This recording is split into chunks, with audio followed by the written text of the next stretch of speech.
Right, so what we have to do is we have to keep a certain amount of chemical on site because we've got trucks delivering chemical, but we need to have enough storage so that we don't have to order something every day. Just in case there's a snowstorm or something like that, we can't get it for a couple of weeks. We need to have enough storage so that we don't have to worry about running out of the chemical. Because if we don't have the chemical, we can't drink water. And we won't have showers or anything. Yeah, we don't want that. We don't want that. Nobody likes to be without water.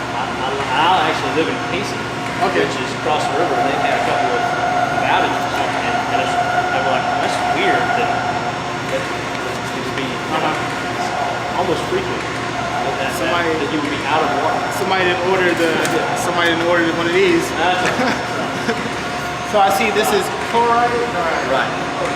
So alum here, chloride mixes with the chlorine and forms chlorine dioxide. That's the primary, that's the first disinfectant.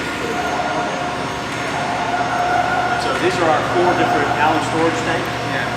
And there's a pattern. You have a big storage tank for the chemical and then a small one, which is called a day tank.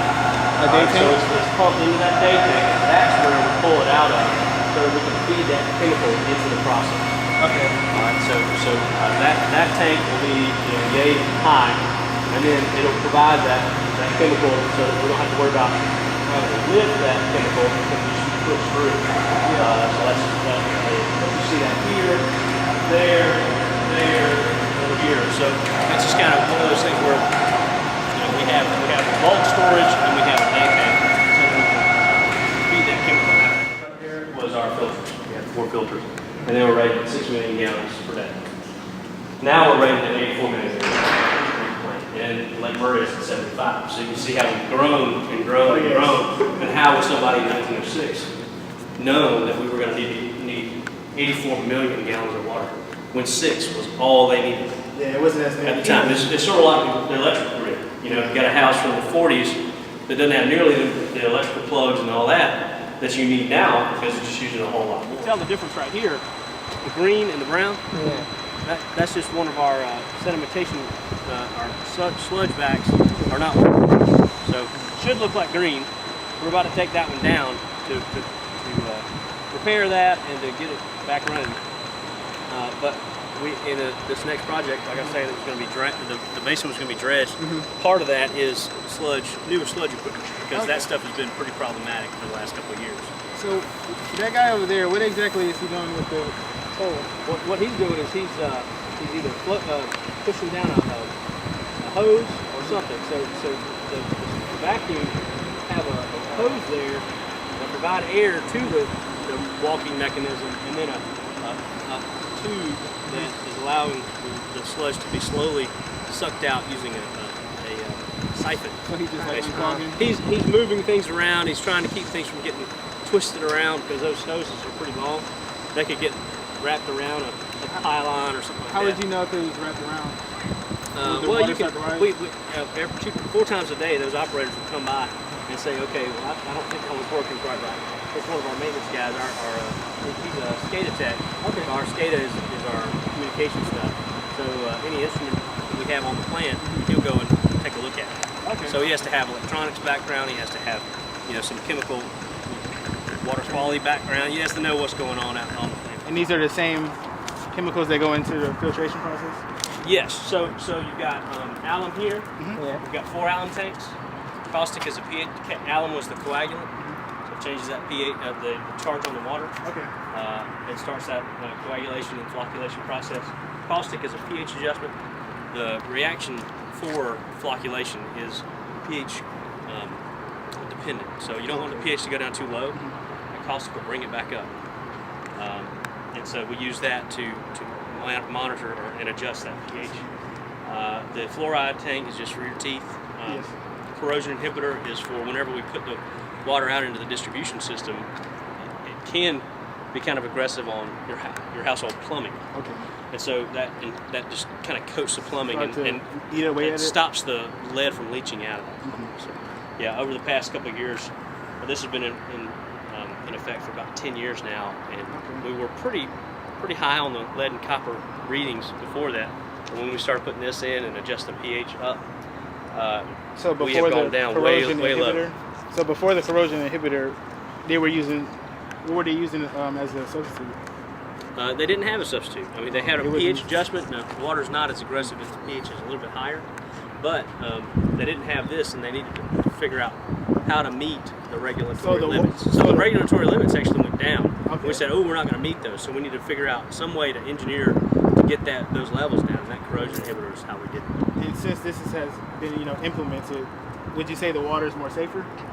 Well, it is now because the lead and copper levels are down. Okay. So the lead, I mean, you've seen a lot of stuff about lead in the water and being Lead poisoning. bad for children and all that. A lot of that's from licking paint, but Yeah. some of it was from the water as well. So you don't want to have those high levels in it. Okay. Because you're drinking that every day. Exactly. Here, see that building right there? Yeah. Has got 12 filters. There's 18 on this side and 12 on that side. I'm sorry, backwards. This is 12 on this side, 18 on this side. Okay. But yeah, this is what it looks like. This is actually how deep it is.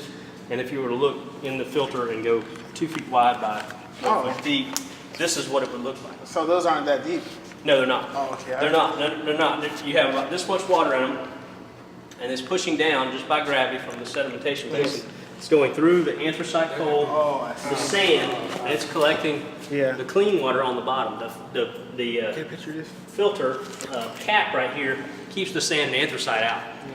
It's not really doing it's not straining the water anymore. This stuff is what's straining the water out, or absorbing the chemicals in the water and letting the clean water come out the bottom. So we collect it in that plastic cap. Are these like on computerized cycles, or somebody has to come around and adjust it?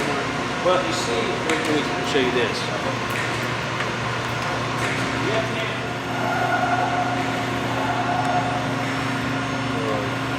Yeah, so what happens is we've got this feeding a certain amount, it's rotating here, allowing it to push through, and then going down through the pipe, and the pipes are all buried along the plant, and then they go to the different spots in the process that they have to go to. So basically, you don't have a trip hazard here, you can just, you can follow it along and fix it if it needs to be fixed. That's where it goes. And then these right here are where, how we calibrate those pumps. So we say, okay, how many liters per minute did it pump? And that's the same as we have it set for. But what your original question was, how do we control it? We do have a control panel where it's smart. It tells us how much this is pumping, and then if we want to go a little bit higher, dosage-wise, we can just do it from the control room, or we can do it here if we wanted to, but it really gets more complicated. But the computer's doing some work for us because it's flow-paced. So when we want to go more, we're going to have more flow coming out. These things actually ramp up so that they maintain the same dosage at a different flow rate.